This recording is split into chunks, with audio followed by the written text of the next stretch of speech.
안녕하세요. 소리가 조금 장애가 있네. 아, 네, 네, 가물다가 이번 주는 이제 어제 이렇게 비가 이렇게 좀 촉촉히 이렇게 내리니까 좀 살짝 더운 느낌도 있다, 그죠? 아이고, 소리가 조금. 네, 가신 것 같아. 소리가 조금 울린다, 그죠? 예, 네, 된 것 같습니다. 네, 음, 어, 그렇지만 또 이렇게 잔디가 이렇게 막 이렇게 바늘처럼 이제 그러니까 수분을 덜 증발하기 위해서 이렇게 바짝 이렇게 바늘처럼 뾰족해 있더니만 또 이렇게 비가 오니까 잎이 좀 이렇게 넓어져서 녹색이 더 이렇게 진하게 느껴지는 것을 볼 수가 있습니다. 참 이렇게 자연도 자기의 생명을 이제 이렇게 지키기 위해서 여러 이렇게 음, 자기만의 어떤 그 생존 방식을 이렇게 하는 것을 보게 됩니다. 네, 네.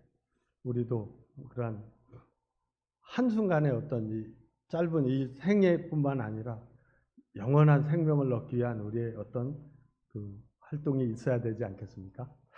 네. 음, 오늘 지난 시간에 이렇게 한 시간에 다 하려고 했었는데 도저히 안 될 것 같아서 이렇게 밀어놨던 그 요셉에 대한 아, 아, 창세기의 말씀을 통해서 우리가 좀 더 교훈받기를 원합니다. 지난 시간에 창세기에서 가장 많은 장을 할애해서 언급하고 있는 야곱의 11번째 아들인 요셉에 관한 내용을 살펴봤었는데 시간이 좀 부족한 관계상 이렇게 다 보지 못하고 또 거기 그때 이렇게 말씀을 드릴 때 요셉이 예수 그리스도를 예표하고 있다라고 말씀을 드렸고 또 말씀 교제 가운데 중간중간에 또 어떠한 말씀이 정말 예수님을 예표하고 있는가 이러한 것들을 이렇게 좀 살펴봤습니다. 특별히 요셉은 아버지 야곱의 특별한 사랑을 받은 사람이었죠. 그 아들은 정말 사랑했던 야곱이 정말 사랑했던 라헬의 첫 번째 아들이었죠. 또 아들을 얻지 못하는 그 레아의 자녀들이 줄줄이 이렇게 태어나고 또 안 돼서 라헬의 그 종에 이렇게 음, 몸을 빌어서 또 이렇게 나는 그런 과정을 거치면서 정말 거의 마지막 부분에서 정말 이렇게 얻게 된 아들이니까 얼마나 참 사랑하는 그 라헬의 자녀로서 이렇게 아들로서 태어난 그 아들이 얼마나 사랑스럽고 좋았겠습니까? 그러한 아들 요셉 그가 야곱의 11번째 아들이죠. 그 아들을 볼 때 참 우리 주님이 그 11번째 난 아들도 귀하고 귀해서 그렇게 어떻게 보면 다른 형들이 질투하고 시기할 정도로 사랑했던 그 아들인데 우리 주님 안에서 우리 하나님 안에서 독생하신 그 예수를 우리를 위해서 주신 그 아들은 얼마나 주님이 사랑하는 아들이었겠을까를 생각해 보면 참 우리에게 주신 주님이 얼마나 하나님의 사랑을 받는 사람이었는가를 또 요셉을 통해서 보게 되고 또 그 사랑 그 특별한 사랑 때문에 또한 형들의 시기와 질투를 받게 되는 것을 보게 되죠. 그와 더불어서 또 이제 자신이 꾼 꿈에 대해서 이렇게 형들한테 얘기했을 때 그 꿈의 내용이 11집단이 한 집단을 향해서 이렇게 절하는 모습과 또 해와 달과 별이 한 별을 향해서 절을 하는 그러한 꿈을 얘기했을 때 안 그래도 이렇게 미움을 받는 그러한 요셉이었는데 그러한 꿈까지 꾸면서 얘기를 하니까 마치 그 어린 요셉을 향해서 다 큰 형들이 자신을 향해서 엄마 아빠를 포함해서 다 아들 향해서 절을 할 것이냐라고 이렇게 말하면서 더욱더 미움을 사는 그러한 과정 속에서 그가 또 형들을 위해서 그 세겜 땅으로 이제 양들을 치러 갔을 때 그곳에서 안 좋은 일이 있었기 때문에 걱정된 아버지의 마음을 이렇게 순종하기 위해서 형들에게 가서 양치는 형들에게 다가갈 때 참 다다르기 전에 벌써 그를 꿈꾸는 자가 온다라고 하면서 이렇게 그를 이렇게 살해할 계획을 잡는 계획을 이렇게 짜는 그런 형들을 보면서 참 그 죄의 속성이 얼마나 우리 인생들에게 깊이 박혀 있고 그것이 참 시시때때로 나타나게 되고 참 그럼으로 인해서 이러한 형제를 동생을 살해하고자 하는 그러한 마음까지 품게 하는 것을 보면서 우리 인생들의 그 죄악이 얼마나 큰가를 또 이렇게 보게 되고 또 그가 그렇게 이제 우여곡절 끝에 이렇게 또 그 미디안 상인들 이스마엘 사람들에게 은 20에 팔려가는 과정을 보면서 또 가롯 유다에게 은 30에 팔렸던 주님을 또 연상하게 되는 그러한 부분도 또 살펴봤고 또 그가 친위대장 보디발의 집에 애굽으로 팔려가서 보디발의 가정 총무로 이렇게 성장하게 되고 또 그곳에서 또 보디발 아내 유혹의 시험을 받고 또 그가 이제 그 모함을 통해서 또 왕의 제수들이 갇히는 감옥에 갇히게 되고 또 그곳에서도 꾸준히 하나님을 의뢰하고 그러한 하나님 함께하는 가운데 또 술 맡은 관원장과 떡 굽는 관원장의 꿈을 이렇게 해몽해 줌으로써 여전히 그가 하나님의 사람으로서 또 하나님의 보호함을 받는 그러한 모습들을 보게 되고 또 그 꿈의 해몽대로 그대로 이루어진 사실을 통해서 또 나아가서 그 후에 애굽왕 바로의 꿈을 이렇게 또 꾸게 되었을 때 그 애굽의 많은 그러한 학자들과 점술가들이 그 꿈을 해몽하지 못하는 가운데 있을 때 그 술 맡은 관원장 복권된 그 술 맡은 관원장의 이제 청원으로 그가 요셉이 바울의 꿈을 해몽하게 되죠. 살찐 7소가 나일강가에서 풀을 뜯고 이후에 파리한 그 소 7마리가 와서 그 살찐 소들을 먹는 과정, 먹는 꿈과 또 한 줄기에서 무성하고 충실한 7 이삭이 나왔는데 나중에 가늘고 동풍에 마른 그런 7 이삭이 나와서 그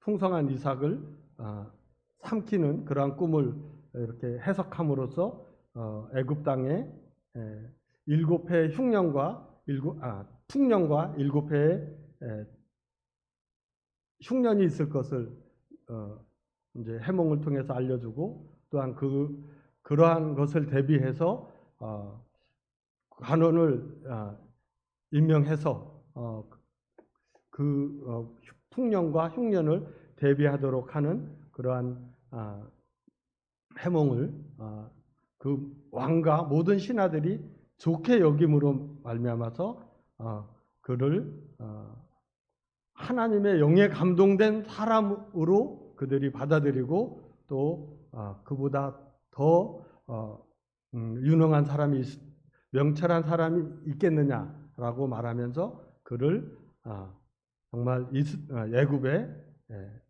총리가 되도록 하는 그러한 과정을 우리가 또한 살펴봤습니다. 그리고 조금 더 나아가서 이제 그렇게 7해 풍년이 있었고 약 2년이 지난 즈음에 그때 이제 야곱이 그 가나안에도 그 지역 전체가 그 팔레스타인 지역뿐만 아니라 애굽 이쪽 전체 그 중동 지역에 전체적으로 이렇게 흉년이 들었었기 때문에 가나안에 살고 있던 야곱에게도 그러한 식량이 부족한 가운데 있게 되었을 때 그가 열 아들들을 이렇게 곡식을 구하러 보내게 되죠. 하지만 그 가운데 막내 아들인 베냐민은 그 형의 그러니까 요셉의 그러한 아픈 기억을 야곱은 여전히 가지고 있었기 때문에 그 사랑하는 그 아내의 막내 아들인 그 상고 끝에 이제 라헬은 죽게 되고 그 어떻게 보면 그렇게 낳은 마지막 아들 베냐민만은 지키고 싶어서 그를 형들과 곡식을 구하는데 보내지 않게 되는 그러한 것을 보면서 또한 주님이 계신 곳에, 그러니까 요셉과 함께했던 하나님이 계신 그곳에 어떻게 보면 곡식, 어떻게 보면 생명이 그곳에 있는 것을 또한 우리가 의역적으로 생각해 볼 수도 있을 것 같습니다. 그러한 곳에 이렇게 보내게 됐을 때 이제 그들이 총리 앞에 총리가 된 요셉 앞에 이렇게 절을 하는 모습을 보면서 그 어렸을 때 꾸었던 형들한테 얘기했던 그 꿈이 정말 현실이 되는 그러한 것들을 통해서 하나님은 한번 약속하신 것은 또 신실하게 이루시는 그러한 모습을 보게 되죠. 그렇게 해서 그들은 자기들이 팔았던 그 요셉이 총리가 되었을 줄이라면 꿈에도 상상 못하는 가운데 있었죠. 하지만 요셉은 그 형들의 모습들을 정확히 기억하고 있었기 때문에 그들이 형들인 것을 알았지만 그 요셉의 신분을 이렇게 나타내지 않고 자신을 숨기는 모습을 또한 살펴봤었고, 또 그 가운데 이제 그들을 어떻게 보면 형들을 시험하기 위해서 요셉의 억지 주장을 하죠. 그 형들이 정탐꾼으로 왔다.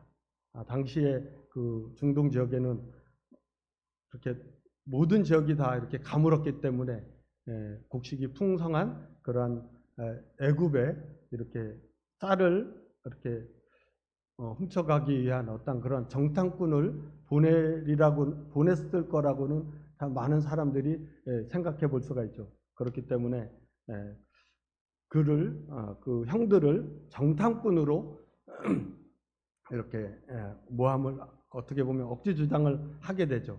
그랬을 때 그들이 이제 오게 된 자초지정을 얘기를 하면서 아버지가 있었고 또 형제가 있었는데 이렇게 죽었고 또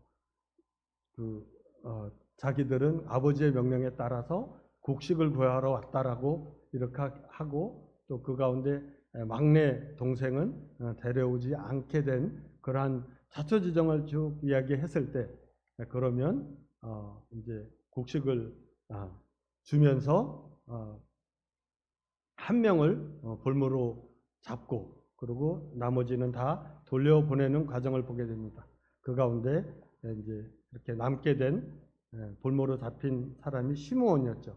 시므온은 어떻게 보면 그 세겜 땅에서 디나가 그 유혹을 당할 때 앞장섰던 주도적으로 이렇게 좀 이렇게 폭력성을 나타냈던, 또 아마 요셉을 팔 당시에 또 그 요셉을 죽이려고까지 했던, 또 그러한 어떻게 보면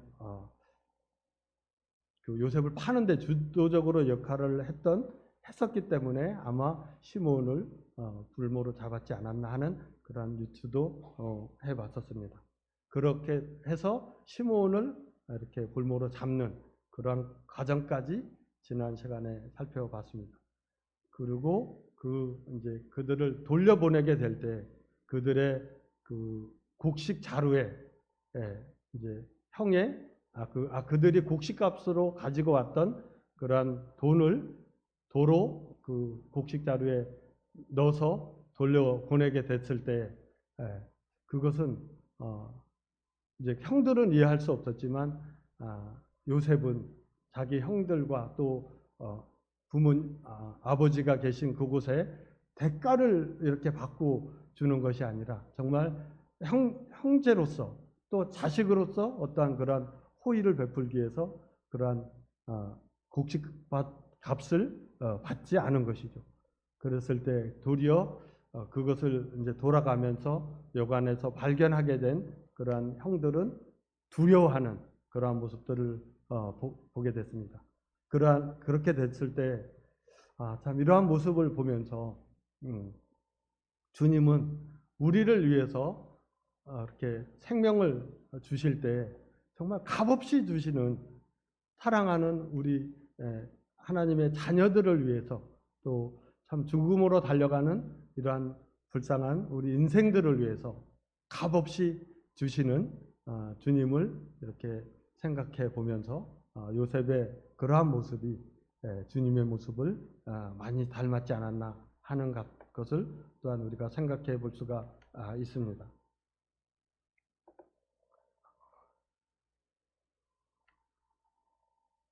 그러한 모습이 나타나죠. 자루를 풀고 본즉 그 돈이 자기 자루 어귀에 있는지라. 나아가서 이에 그들이 혼이 나서 떨며 서로 돌아보며 말하되 하나님이 어찌하여 이런 일을 우리에게 행하셨는가. 참 우리가 이제 복음을 듣고 또 그러한 것을 우리가 믿음으로 이제 받아들이게 되고 깨닫게 되었을 때 우리의 고백이 마치 이렇지 않았습니까? 그 참 생명된 그 곡식을 이렇게 무료로 주리라고는 생각도 할 수 없는 거죠. 그러한 것을 우리 성도님들은 참 그 영원한 생명을 우리를 위해서 십자가에서 고난을 받으심으로 우리의 죄의 대가를 다 지불하신 그 주님의 모습을, 우리가 이 모습을 보면서 우리의 고백이 이렇지 않았는가 생각해 봅니다. 우리를 위해서 그러한 하나님이 어찌 이런 일을 나에게 하셨을까라는 고백들을 아마 한 번쯤 하지 않았을까 이렇게 생각해 봅니다. 또 나아가서 그들이 이제 이제 요셉이 그 동생, 어떻게 보면 동복이죠. 그러니까 이제 라헬이 낳은, 다른 형들은 대부분 다 이복 동생인데 동복인 베냐민 동생을 이렇게 데려오게 하기 위해서 이제 어떻게 보면 데려오도록 하기 위해서 이렇게 이제 계획을 짜서 베냐민을 데려오도록 이렇게 하죠. 그래서 시몬을 볼모로 잡고 또 가서 이제 동생 베냐민을 데려오도록 하는 그러한 일을 계획하게 되고, 또 그렇게 이제 됐을 때 그것을 이제 그러한 이제 아버지 야곱에게 와서 그러한 또 애굽에서 있었던 일들을 소상히 얘기를 하고, 또 그곳에서 반드시 베냐민을 데려가야만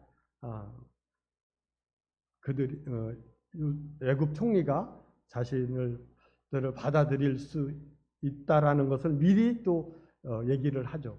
형들은 그러한 쌀들을 가지고 와서 또 그대로 어떻게 보면 이제 나중에 가게 될 것을 생각해서 미리 또 이제 야곱에게 얘기하는 그런 모습을 또한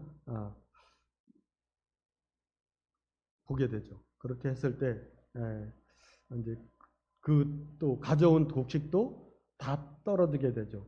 7년의 흉년 기간이었기 때문에 아마 2년쯤 됐을 때 첫 번째 내려가게 됐고 또 그 가뭄이 그 흉년이 계속됨으로 인해서 또 가져온 곡식도 다 떨어지게 되니까 이제 어쩔 수 없이 야곱은 최후의 선택을 하게 되죠.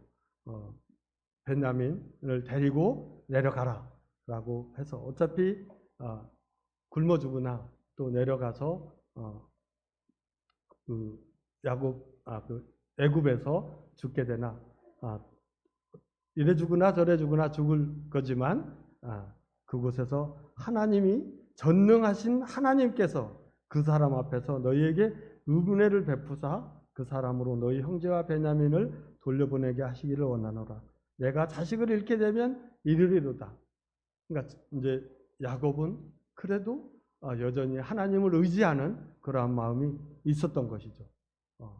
그렇게 했을 때 하나님의 은혜를 구하게 되고 그리고 온전히 내가 자식을 잃게 되면 이르리로다. 이 말은 하나님께 온전히 의뢰하는 그러한 야곱의 마음을 또한 우리가 생각해 볼 수가 있습니다. 그렇게 해서 그들은 지난번에 가지고 왔던 그 돈에다가 돌려보냈던 그 돈에다가 새로 또 곡식을 사고자 하는 그 돈을 다시 2배로 챙겨가게 되는 거죠. 그렇게 함으로써 자신들의 결백도 주장하고 또 새로운 곡식값을 이렇게 주고자 하는 그러한 마음으로 갑절의 돈을 챙겨서 또 베냐민을 데리고 이제 내려가게 되는 모습을 보게 됩니다. 그렇게 했을 때 이제 그들이 요셉이 안부를 물어 이르되 너희 아버지 너희가 말하던 그 노인이 안녕하시냐 아직도 생존해 계시느냐. 이 말은 아마 요셉은 그들의 이제 그 대화를 통해서 익히 알고 있었죠. 아버지가 온전해 계시고 또 못 보던 그 이제 형제 중에 하나가 베냐민이라는 것은 요셉은 짐작해서 알 수 있었을 것입니다. 그럴 때 그들을 아버지의 안부를 물음으로써 인사를 하고 또 이제 29절에 요셉이 눈을 들어 자기 어머니의 아들 자기 동생 베냐민을 보고 이르되 너희가 내게 말하던 너희 작은 동생이 이 아이냐.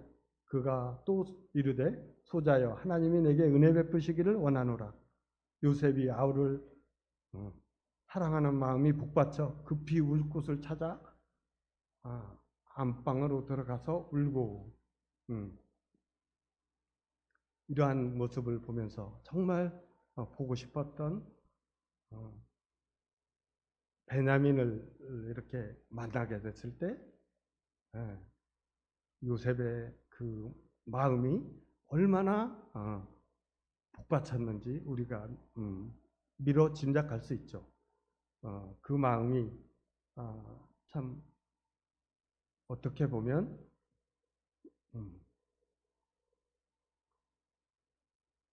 우리를 향한 주님의 마음이 이렇지 않았을까 생각해 보게 됩니다.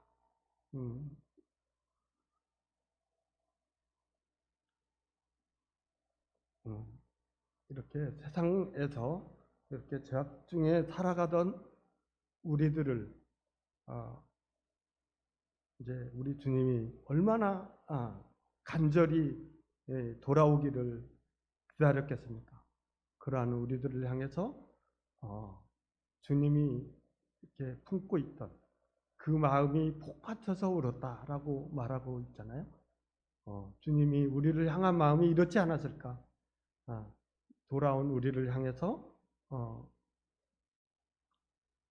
주님도 참 천국에서 잔치가 일어나는 그러한 일들을 주님은 말씀하시고 계시죠. 한 사람이 돌아왔을 때 주님이 느끼는 감정을 복음서에서는 표현하고 있습니다.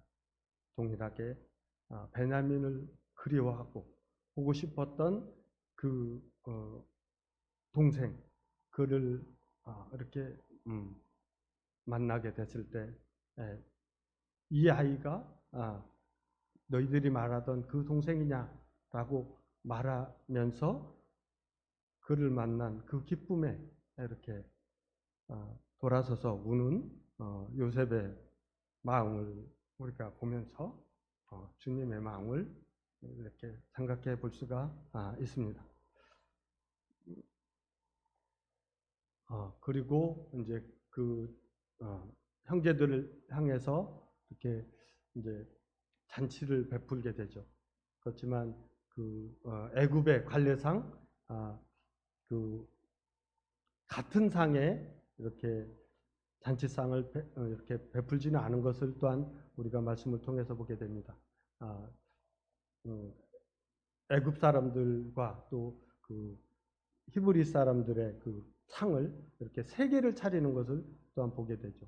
그러니까 애굽 사람의 상, 또 요셉의 상, 또 형제들의 상을 이렇게 차려서 이렇게 상을 베풀고 또 그곳에서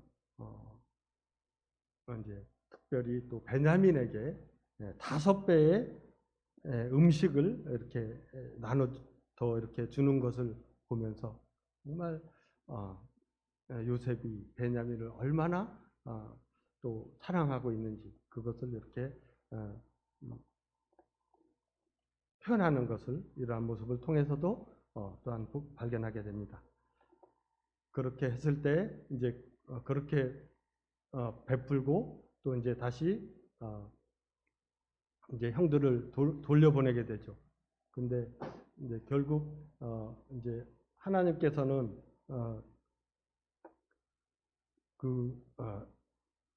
이스라엘 민족, 그러니까 이스라엘, 야곱이죠. 야곱의 민족이 전부 모두 이렇게 애굽 땅으로 데려오고자 하는 그러한 계획을 일찍이 갖고 계셨죠. 그래서 그곳에서 400년 동안 종살이를 할 것을 일찍이 창세기 15장에서인가요? 이렇게 계획을 하셨던 것을 알 수가 있습니다. 그것을 이루기 위해서 결국엔 야곱, 즉 이스라엘도 애굽 땅으로 와야 했었던 것이죠. 그렇기 때문에 그 섭리를 위해서일 수도 있지만 또 돌아가는 그 형제들의 그를 돌아가서 아버지를 모셔오라고 이렇게 하게 될 때에 그 오게 하기 위해서 이제 은잔을 또한 다시 쌀 자루에 이렇게 곡식 자루에 넣고 그것은 베냐민의 곡식 자루였죠. 그곳에 은잔을 숨겨서 돌려보냈고 출발한 지 얼마 안 돼서 또 요셉의 청지기를 보내서 또 이제 형들 모든 자루를 풀어가면서 마지막 베냐민의 자루에서 은잔이 발견되게 됨으로써 이제 그들이 다 다시 돌아오게 되죠. 그렇게 됐을 때 이제 베냐민을 어떻게 보면 볼모로 잡기 위한 것이죠. 그 사랑하는 그 정말 베냐민을 이렇게 남겨두기 위해서 베냐민의 쌀자루에 은잔을 넣었는데 그것을 이렇게 형들 모든 자루를 살피게 하고 마지막에 그 자루에서 은잔을 발견되게 함으로써 이제 어떻게 보면 은잔을 훔친 사람만 이렇게 어떻게 보면 잡아두기 위한 것이죠. 그럼에도 불구하고 그렇게 됨으로써 그 형제들은 또 바로 갈 수도 있었죠. 베냐민만 남겨두고. 그렇지만 그들은 요셉을 팔았던 그러한 죄책감도 있었고 또 베냐민을 데려가지 않으면 아버지가 어떻게 보면 죽을 수도 있는 그러한 상황 속에 있었기 때문에 또 유다가 그런 아버지에게 서원을 했죠.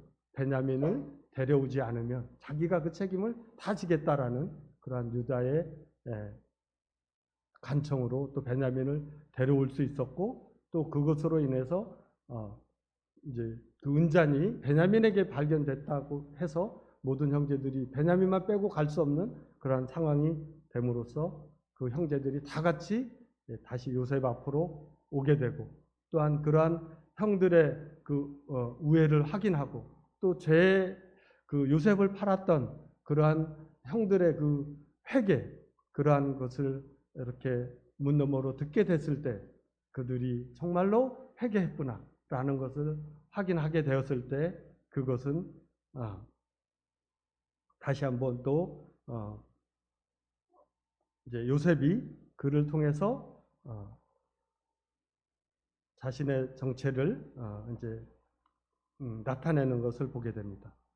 요셉이 시종하는 자들 앞에서 그 정을 억제하지 못하여 소리질러 모든 사람을 자기에게서 물러가라 하고 그 형제들에게 자기를 알리니 그때 그와 함께한 사람들이 없었더라. 요셉이 큰 소리로 우니 애굽 사람에게 들리며 애굽의 바로의 궁중에 들리더라. 이제 형들의 그 회개한 모습과 그러한 것들을 보게 됐을 때, 이제 자신을 이제 그 애굽의 그 시중도는 자들을 다 물리고 참 복받쳐서 이렇게 우는 요셉의 모습을 보면서 정말 총리로서 냉철하고 또 어떻게 보면 지혜롭고, 그럼에도 불구하고 또 형들을 향한 그러한 복받치는 마음에 다시 한번 또 우는 이러한 모습을 보게 됩니다.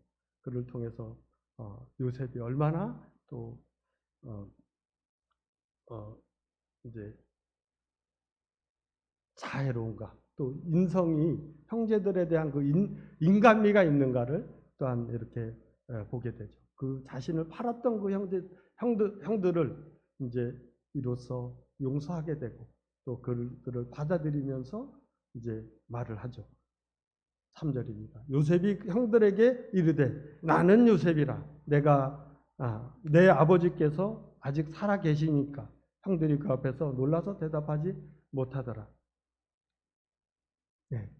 나는 요셉이라 라고 이제 자신의 신분을 말하게 되죠. 이 모습을 보면서 저는 또한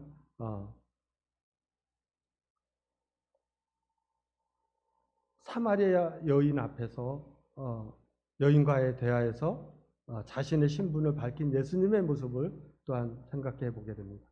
요한복음 4장 52절에 여자가 이르되 메시아 곧 그리스도라. 그리스도라 하는 이가 오실 줄을 내가 아노니 그가 오시면 모든 것을 우리에게 알려주시리이다. 예수께서 이르시되 내가 말하는 내가 그라 하시니라. 이 모습이 정말 연상이 되죠.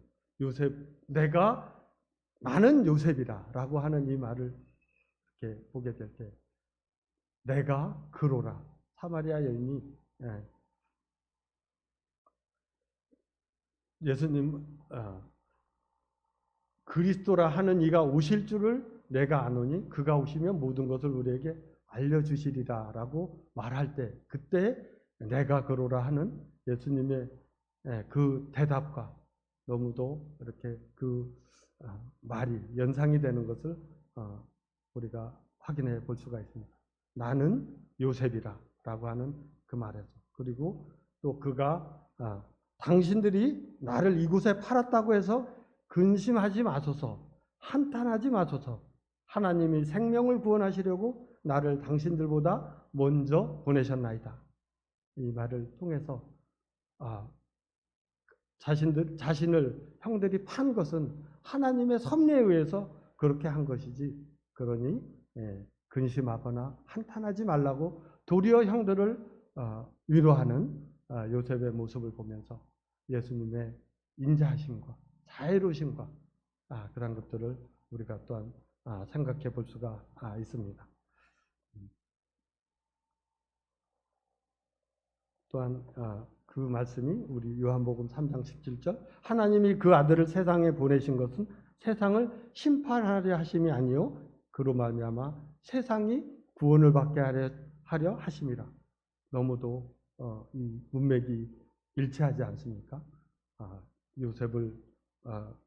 요셉이 이런 말을 지금 형들에게 하고 있는 것이 마치 주님이 우리를 위해서 하고 있는 그런 말씀과 너무도 일치하는 것을 보게 됩니다. 그렇게 해서 이제 당신들은 내가 애굽에서 누리는 영화와 당신들이 본 모든 것을 다 내 아버지에게 아뢰고 속히 모시고 내려오소서 하며 자기의 아우 베냐민의 목을 안고 우니 베냐민도 요셉의 목을 안고 우니라. 그렇게 해서 이제 다시 이제 자신의 신분을 밝혔고 또 아버지를 모셔오기 위해서 그 바로의 그 마차를 아버지를 모시는 그 일에 이렇게 또 이렇게 받게 되고 그 마차를 타고 가서 이스라엘 곧 야곱을 이렇게 데려오는 그러한 모습을 보게 됩니다. 그렇게 됐을 때 믿지 않았죠. 야곱은 여전히 요셉은 그때 잡혀갈 때 형들이 속였듯이 짐승들에 의해 찢겼다라고 분명히 그렇게 됐다라고 고백을 하는 걸 보면서 그가 그렇게 믿었다는 것을 우리가 알 수 있죠. 그 시간들이 이렇게 한 20여 년이 지난 그쯤에 이렇게 돌아오게 될 때 그 왕의 마차가 와서 또 그가 애굽의 총리가 되었다라는 말을 하게 될 때 그는 죽은 줄로 분명히 믿고 있었기 때문에 그것을 믿지 못하였고 또 그가 그 마차를 보게 되었을 때 이제 조금 실감하게 됐을 때 이제 이스라엘의 고백이죠. 이스라엘이 이르되 조카도다. 내 아들 요셉이 지금까지 살아있으니 내가 죽기 전에 가서 그를 보리라 하니라. 그렇게 죽은 줄만 알았던 요셉이 이렇게 애굽의 총리가 되어 있는 그것을 볼 때 이제 이스라엘은 이제 죽어도 여한이 없다는 거죠. 내가 조카다. 라고 말하는 그러한 모습을 보면서 야곱의 그 안도함이 얼마나 또 컸는가를 또한 생각해 볼 수가 있습니다. 그렇게 해서 이제 돌아오게 됐을 때 하나님이 이르시되 나는 하나님이라 내 아버지의 하나님이니 애굽으로 내려가기를 두려워하지 말라. 내가 거기서 너로 큰 민족을 이루게 하리라. 내가 너와 함께 애굽으로 내려가겠고 반드시 너를 인도하여 다시 올라올 것이며 요셉이 그 손으로 내 눈을 감기리라 하셨더라. 애굽에서 요셉이 낳은 아들은 2명이니 야곱의 집 사람으로 애굽에 이른 자가 모두 70명이었더라. 그렇게 해서 이제 애굽에 내려간 이스라엘의 자녀, 이스라엘을 포함한 모든 사람이 70명이었다라는 것을 알 수가 있고 또 그것이 이제 하나님이 허락하시는 또 그런 것을 보면서 너가 죽을 때에 요셉이 내 눈을 감기리라라고 하는 것은 어떻게 보면 이제 애굽에 내려가서 가족들 보는 앞에서 평안히 생을 마감하게 될 것을 이렇게 이스라엘 야곱에게 말함으로써 그가 이제 안심하고 내려갈 수 있도록 이렇게 하나님께서 허락하시는 것을 보게 되고 그 인원수는 70명인 것을 또한 말씀을 통해서 우리가 살펴볼 수가 있습니다.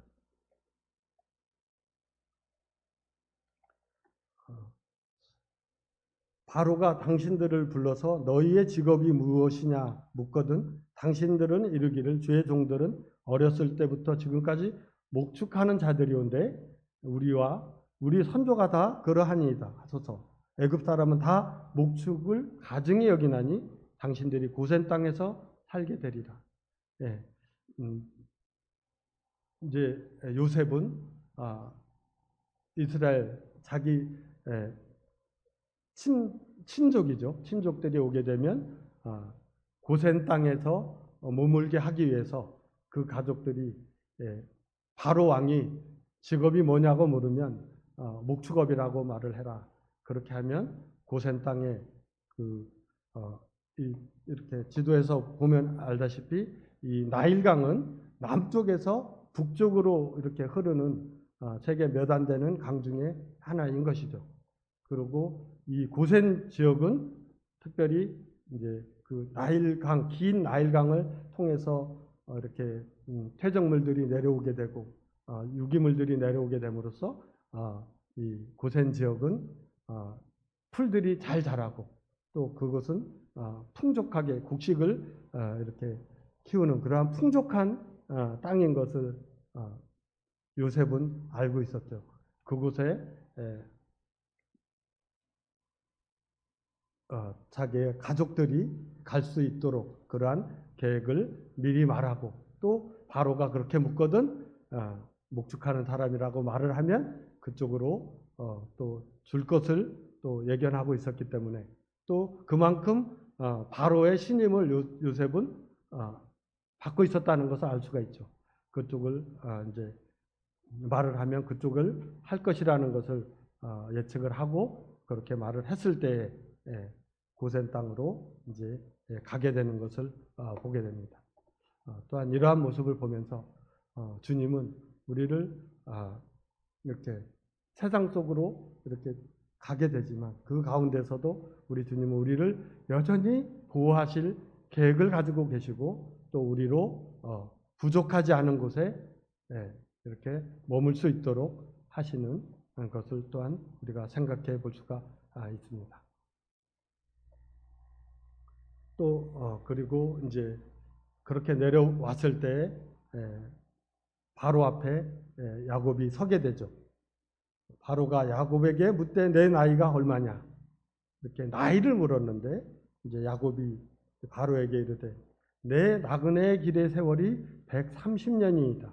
내 나이가 얼마 못되니 우리 조상의 나그네 길에 연조에 미치지 못하나 험악한 세월을 보내었나이다 하고 야곱이 바로에게 축복하고 그 앞에서 나오니라.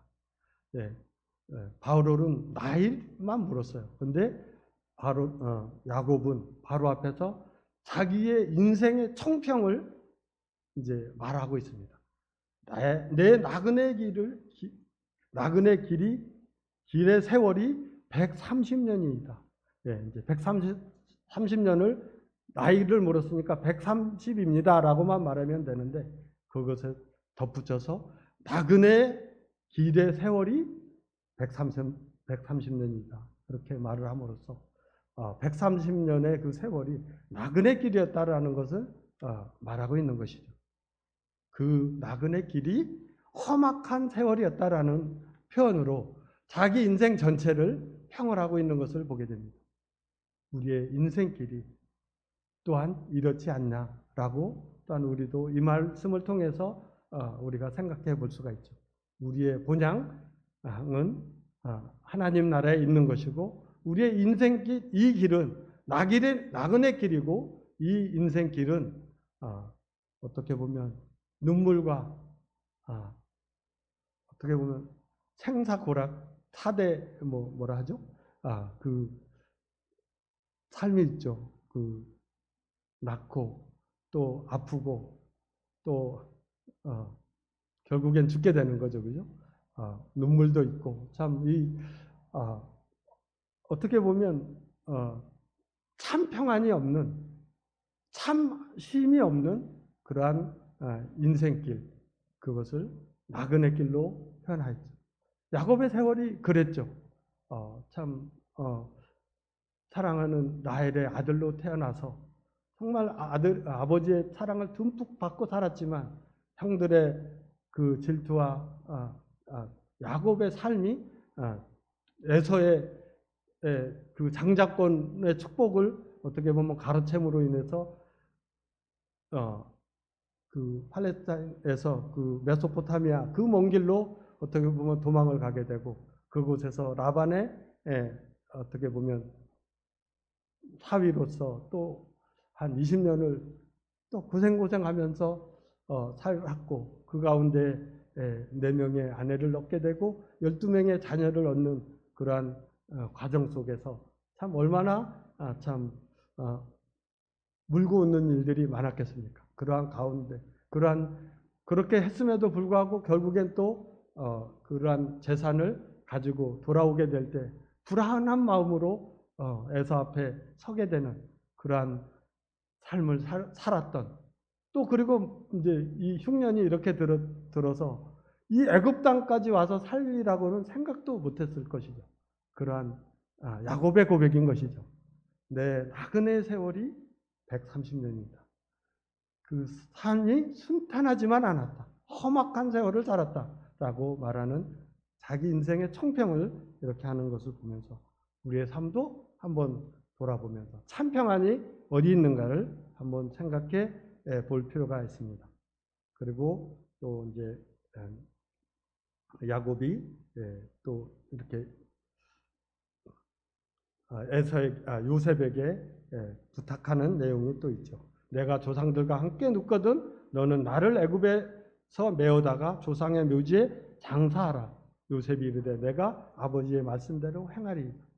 여전히 약속의 땅, 물론 고센 땅, 애굽의 당시 가장 풍요로웠던 애굽이었고 또 가장 풍족한 고센 땅에 살고 있었지만 여전히 야곱의 마음속에는 하나님의 약속한 그 약속의 땅을 소망하고 있었고 그곳에 자기의 매장지를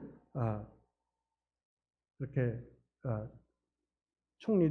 애굽의 총리된 요셉에게 부탁하는 그러한 모습을 보면서 아무리 이 땅이 풍요롭고 넉넉할지라도 참 평안은 약속의 땅 그곳에 있다라는 것을 야곱의 말을 통해서 또한 유언을 통해서 우리가 또 생각해 볼 수가 있습니다. 그렇게 됐을 때 이제 또 이제 요셉은 또 이제 그 애굽의 총리로서 또 그곳에서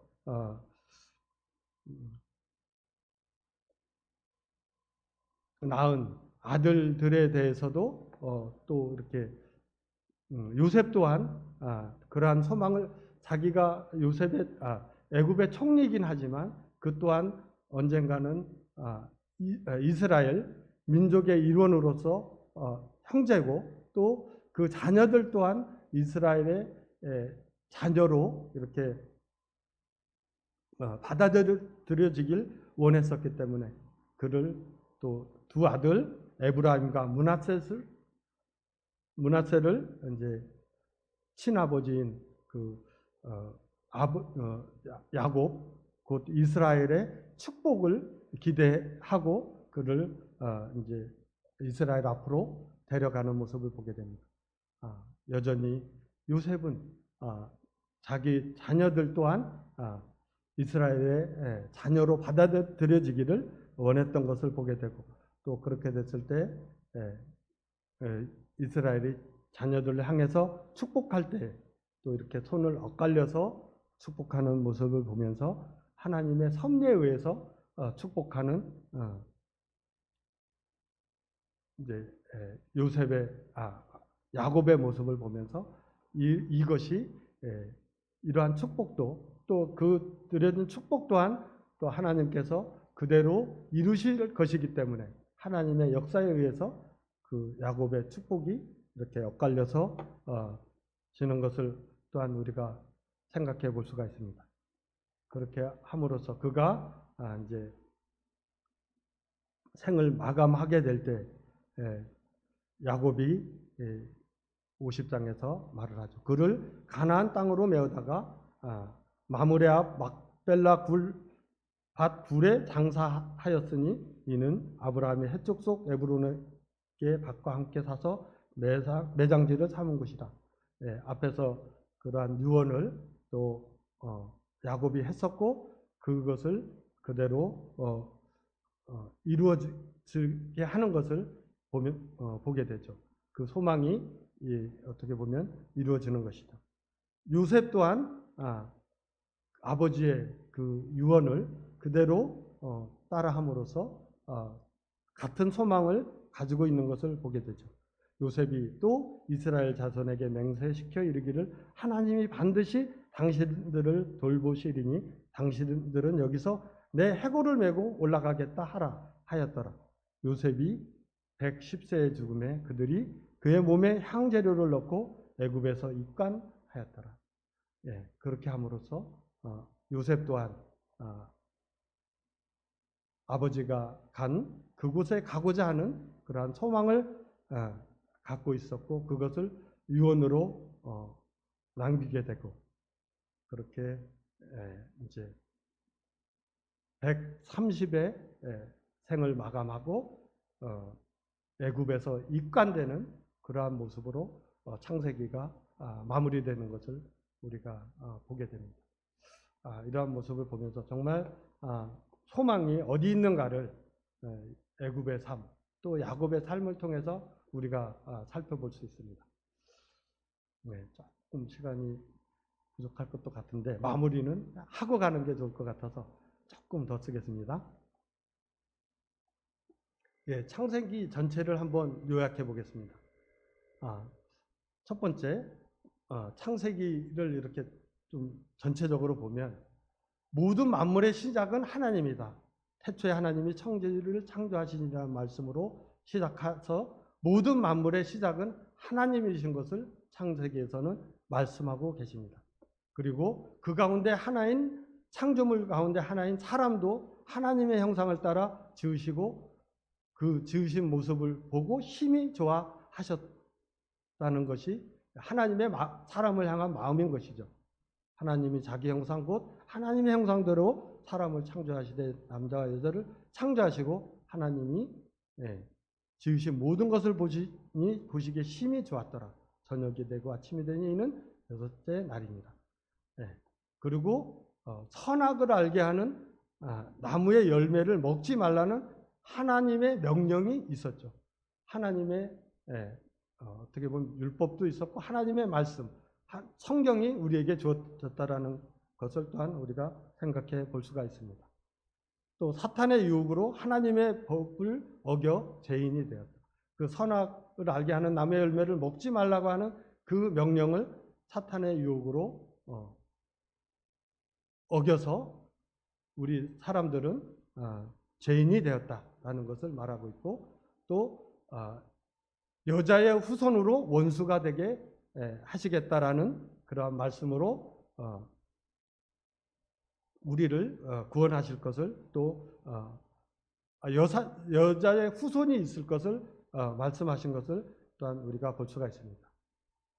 또 나아가서 유전하는 죄로 인해 인류가 아무리 번창하더라도 죄악이 넘치게 돼 있다는 것이죠. 아무리 교육을 받고 아무리 문화가 발전을 하더라도 유전하는 죄 때문에 우리 인류는 죄악을 지을 수밖에 없다라는 것을 우리가 또한 창세기 말씀을 통해서 보게 됩니다. 또 하나님은 죄가 심하면 반드시 심판하신다라는 것이죠. 노아의 홍수 때가 그랬고 또 바벨탑 사건이 그랬고 또 소돔과 고모라를 멸할 때도 그랬습니다. 그곳은 모두 다 죄가 넘쳐났던 것이죠. 그렇기 때문에 죄가 있는 곳에서는 반드시 하나님은 심판하신다라는 것이죠. 또 여덟 번째로는 하나님은 심판하시기 전에 구원의 길을 예비하신다라는 것이죠. 노아에게 그러한 길을 방주를 준비하게 하셨고 또 소돔과 고모라를 멸하시기 전에 의인을 찾는 그러한 과정을 또한 이렇게 겪는 것을 보게 됩니다. 거치는 것을 보게 됩니다. 그렇기 때문에 하나님은 심판하시기 전에 반드시 구원의 길을 예비하셨다라는 것을 우리가 창세기 말씀을 통해서 볼 수가 있고 또 하나님의 주권으로 하나님 나라의 백성을 선택하시고 약속하십니다. 아브라함이 어떠함이 아니라 아브라함을 선택한 것은 온전히 어떻게 보면 하나님의 주권인 것이죠. 그를 통해서 하나님이 아브라함을 선택하고 그를 약속의 조상이 될 것을 이렇게 말씀하신 것을 통해서 그것은 오로지 하나님의 주권인 것을 보게 됩니다. 또한 우리 성도님들을 구원하신 것 또한 성도들을 하나님의 자녀로 부르신 것 또한 하나님의 주권인 것을 우리가 또한 생각해 볼 수가 있습니다. 또 하나님은 약속하신 것을 반드시 지킨다는 것이죠. 우리가 여러 과정들을 통해서 이것은 확인할 수가 있습니다. 또한 하나님은 믿음과 순종을 기뻐하십니다. 우리가 창세기 여러 과정의 말씀들이 있었죠. 그 과정 속에 특별히 또 이삭을 바치는 아브라함의 그 순종 그리고 그 믿음을 우리 주님은 기뻐하시는 것을 보게 됩니다.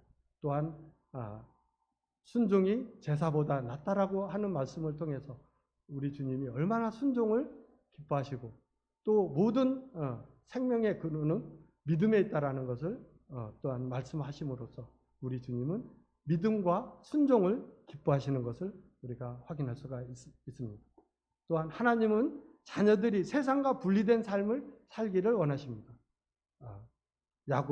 야곱과 이삭과 야곱의 결혼을 통해서 지난번 또 한번 살펴본 적이 있습니다. 그래서 하나님의 자녀들은 세상과 분리된 삶을 살기를 원하십니다. 또 하나님의 역사는 우리의 어떠함이 아니라 하나님의 뜻에 따라 하나님의 영광을 위해 이루어 가신다라는 것이죠. 야곱의 그 이스라엘 민족 12지파의 그 삶의 모습을 보면 참 너무도 어떻게 보면 요즘 우리가 생각해도 좀 지나친 그러한 죄악들이 많았죠. 그럼에도 불구하고 하나님은 그 이스라엘 백성을 통해서 하나님의 뜻을 나타내고 또한 그 가운데 하나님의 영광을 드러내시는 것을 우리가 말씀을 통해서 확인할 수가 있습니다. 또한 하나님은 하나님의 가장 사랑하는 자를 통해 생명을 주시고 구원하실 계획을 세우고 계셨다라는 것을 요셉을 통해서 우리가 확인할 수가 있습니다. 그렇기 때문에 창세기 전체 말씀의 주제는 마지막에 있는 요셉이었고 그 요셉은 우리 주님을 예표하고 있는 것을 우리가 알 수가 있습니다. 그렇기 때문에 창세기는 구약이지만 오실 우리 주님을 이렇게 어떻게 보면 가장 많은 장을 할애해서 나타내 보이셨고 그 요셉은 야곱이 가장 사랑했던 사람이었던 것처럼 하나님이 가장 사랑하는 독생자 예수를 우리를 위해서 우리를 구원하시기 위해서 주실 것이라는 것을 이렇게 창세기 말씀을 통해서 나타내 보이시고 있지 않나 생각해 볼 수가 있습니다. 그러한 주님의 뜻을 우리가 받아들이고 또 그러한 그렇게 함으로써 우리가 성도가 된 또 교회를 이룬 우리가 참 그 하나님의 뜻에 따라서 또 하나님의 영광을 위해서 기쁨을 위해서 살아가야 하지 않겠습니까? 그러한 우리 서구미교가 되기를 소망합니다. 이상으로 말씀 마치겠습니다. 감사합니다.